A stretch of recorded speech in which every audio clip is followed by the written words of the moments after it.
Channel भक्ति शुभ कथा में आप सभी को भैया दूज की कहानी की हार्दिक शुभकामनाएं।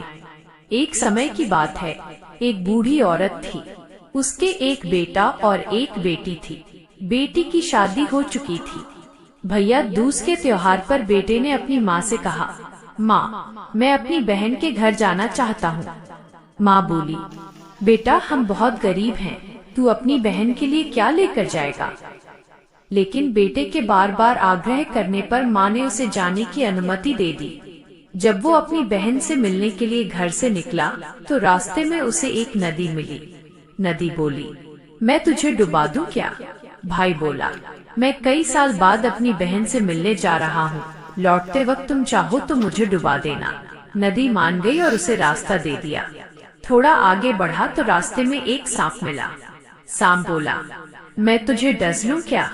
भाई बोला, पहले मुझे अपनी बहन से तिलक करवा लेने दो, लौटते वक्त तुम मुझे डस लेना। सांप ने भी उसे जाने दिया। फिर जंगल में एक शेर मिला। शेर बोला, मैं तुझे खा जाऊं। भाई बोला, पहले अपनी बहन से मिल लूं, फिर लौटते वक्त तुम चाहो तो खा लेना। शेर भी मान गया। आखिरकार भाई अपनी बहन के घर पहुंचा। उसकी बहन उस वक्त सूत काट रही थी। अचानक उसका सूत बीच में ही टूट गया। ऐसी मान्यता है कि अगर किसी इकलौते भाई वाली बहन का सूत बीच में टूट जाए तो वो तब तक नहीं बोलती जब तक सूत फिर से जोड़ न ले। भाई ने आवाज लगाई पर बहन ने जवाब नहीं दिया। भाई सोचने लगा, शायद मैं गरीब हूँ, इसलिए बहन मुझसे बात नहीं करना चाहती। मुझे यहाँ नहीं आना चाहिए था। वो लौटने ही वाला था कि बहन का सूत जुड़ गया। वो तुरंत बाहर आई, भाई को गले लगाया और अंदर ले गई।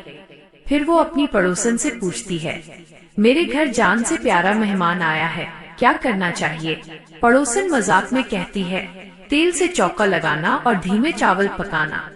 भोली बहन उसे सच मान लेती है और वैसा ही करती है। अब न तो चौका सूखता है और न चावल पकते हैं। भाई कहता है, बहन भूख लगी है, कुछ खिलाओ। बहन बोली, भैया न चौका सूख रहा है न चावल पक रहे हैं। भाई ने पूछा, क्यों, क्या किया तूने। बहन बोली, पड़ोसन ने कहा था तेल से चौका लगाओ और धीमे चावल पकाओ।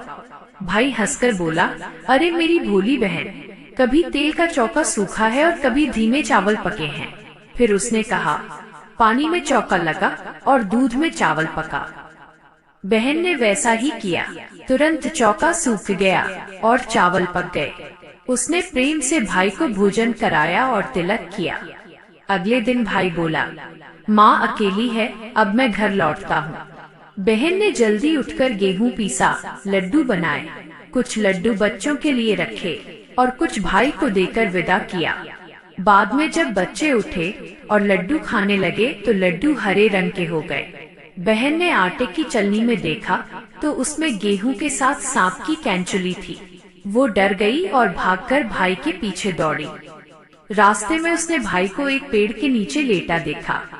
उसने पूछा, भैया जो लड्डू मैंने दिए थे खाए तो नहीं। भाई बोला, नहीं बहन, अभी तो वे पेड़ पर टंगे हैं। बहन ने लड्डू उतारे, ठंडा किया और जमीन में गाड़ दिया। फिर सारी बात भाई को बताई। भाई बोला, तूने मुझे एक बार मौत से बचा लिया, लेकिन मैंने अपने पीछे कईयों को वचन दिया है। दोनों बैठकर बातें कर रहे थे, तभी बहन को प्यास लगी। भाई बोला, थोड़ा आगे तालाब है, मैं पानी लाकर देता हूँ। बहन बोली, मैं खुद जाकर पी आती हूँ। वो तालाब पर पहुँची तो वहाँ एक बूढ़ी औरत बैठी थी। बहन ने पूछा, माँ आप यहाँ क्यों बैठी हैं?